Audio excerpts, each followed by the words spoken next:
सभी को रसल रघुवंशी की तरफ से सादर नमस्कार स्वीकार हो। जैसा कि आप जानते हैं आज 5 जून 2020 है और हर वर्ष 5 जून को हम विश्व पर्यावरण दिवस के रूप में मनाते हैं।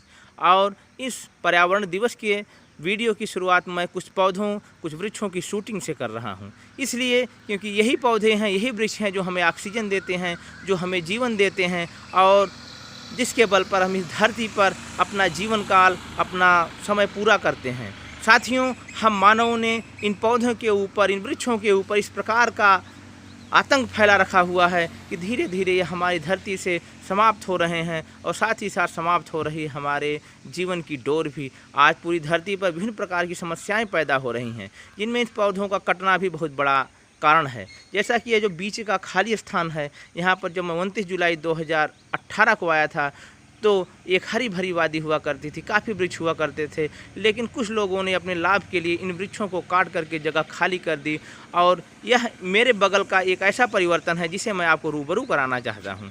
देखिए, आप भी अपने आसपास के इस प्रकार के परिवर्तनों को देख सकते हैं, समझ सकते हैं और साथ ही साथ उनको अपने माध्यम से विभिन्न प्रकार के मीडिया, विभिन्न प्रकार सोशल साइट्स के माध्यम से उन्हें शूट करके लोगों तक पहुंचा सकते हैं। यह हमें प्रण लेना होगा आज के दिन कि इस महान दिन 5 जून को हमें अपनी धरती को बचाने के लिए प्रयास करना होगा।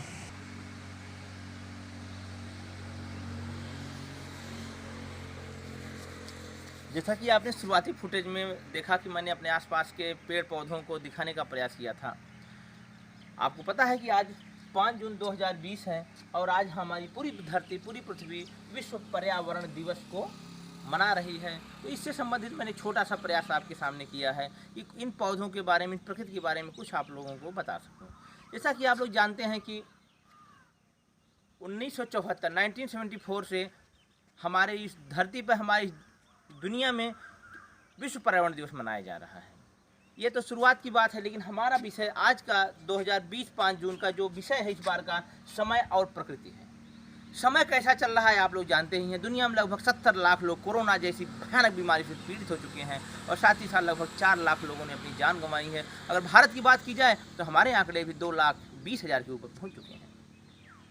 ये सब समस्याएं हैं, प्रकृति द्वारा पैदा की जा रही हैं, मानव द्वारा पैदा की जा रही हैं, लेकिन पूरे मानव जाति के लिए एक समस्या खड़ी की जा रही है। देखिए, हम एक छोटी सी बात आपके सामने रखना चाहते हैं कि आप लोगों ने बचपन में या कभी सुना होगा कि भारत के महान कवि हुए हैं कालिदास। वो क्या कर रहे थे, जिस डाल पे बैठे थे उसी डाल को काट रहे थे। आज हम पूरे मानव मिलकर के कालिदास जैसे हो गए हैं। कालिदास तो बाद में प्रकांड विद्वान हो गए, जिन्हें इंडिया का शेक्सपियर कहा जाता है, लेकिन सही कहा जाए तो ब्रिटेन में शेक्सपियर को कहा जाना चाहिए कि इंडिया का कालिदास। ये अलग विषय हो जाएगा, इसमें हम बात ना करें, क्योंकि हमारे वेस्टर्न कंट्री वाले हर चीज़ को अपने नज़रिए से देखते हैं। और आज जो समय आया है उसमें इसका बहुत महत्व बढ़ जा रहा है कि हमें इस प्रकृति के बारे में सोचना होगा अपने, क्योंकि ये प्रकृति भी हमारे परिवार का हिस्सा है। मुझे पूरा विश्वास है कि कभी आप लोगों ने इस बात पर गौर नहीं किया होगा, आपके घर के बगल का या आसपास के जो पौधे होते हैं उन्हें भी जीने का उतना अधिकार है जितना हमें है। आर्टिकल 21 जितना जीने का अधिकार भारतीय संविधान का हमें देता है उतना उन्हें भी देता है, लेकिन हम उन्हें as a commodity, as a वस्तु प्रयोग करते हैं। जब जरूरत होती है तो काट देते हैं। लेकिन हमारे देश में से बहुत सारे उदाहरण भी हैं जहाँ पर लोगों ने पौधों के लिए, वृक्षों के लिए एक बड़ा आंदोलन खड़ा किया, जैसे कि केरला का साइलेंट वैली। केरला का विशेष रूप से मैं इसमें ना ले रहा हूँ क्योंकि एक हाथी की क्रूर हत्या से इसमें पूरी दुनिया में की नज़र केरला पर पहुँची हुई है। और मैं बहुत सारी पोस्टें देखता हूँ कि लोग केरला की साक्षरता पर, वहाँ पर शिक्षित लोगों पर सवाल खड़ा कर रहे हैं। मैं इतना कहना चाहूँगा कि एक लगभग 4-4.25 करोड़ जनसंख्या के प्रदेश को कुछ लोगों के कृत्यों के माध्यम से आप कटघरे में नहीं खड़ा कर सकते हैं, क्योंकि केरला के कुछ लोगों ने ऐसा कर्म किया है जिससे कि सब पर सवाल चिन्ह नहीं आप उठा सकते हैं।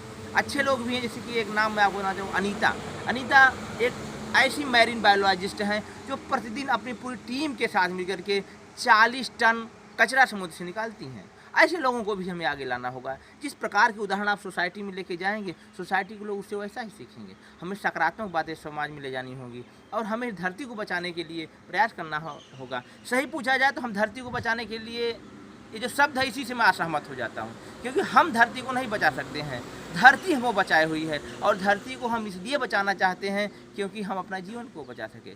नहीं तो इतने बड़े ब्रह्मांड में अरबों ग्रह हैं, अरबों खरबों तारे हैं, अगर इस धरती से जीवन समाप्त भी हो जाता है तो कोई ज़्यादा प्रभाव नहीं पड़ेगा। सीधी सी बात है, हम अपने को बता रहे हैं। डायनासोर इस धरती पर अब तक के सबसे विशालकाय जीव हुआ करते थे, लेकिन क्या हुआ, परिवर्तन के साथ वो धरती से समाप्त हो गए। तो हमारी क्या विसात है, हम भी समाप्त हो सकते हैं।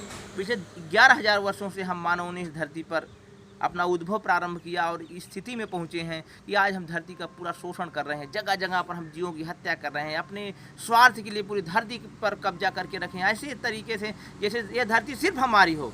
नहीं भाइयों, आपको सोचना होगा ये धरती सबकी है। अपनी बात ख़त्म करने से पहले एक छोटा सा उदाहरण मैं सुंदरलाल बहुगुणा जी का देना चाहता हूँ, जिन्होंने चावल खाना इसलिए बंद कर दिया, इसलिए छोड़ दिया क्योंकि 1 किलो चावल बनाने के लिए 10,000 लीटर पानी की आवश्यकता होती है। और उन्होंने कहा यदि मैं जीवन में कुछ किलो या कुछ क्विंटल चावल नहीं खाऊंगा तो उससे धरती पर पानी की बचत होगी।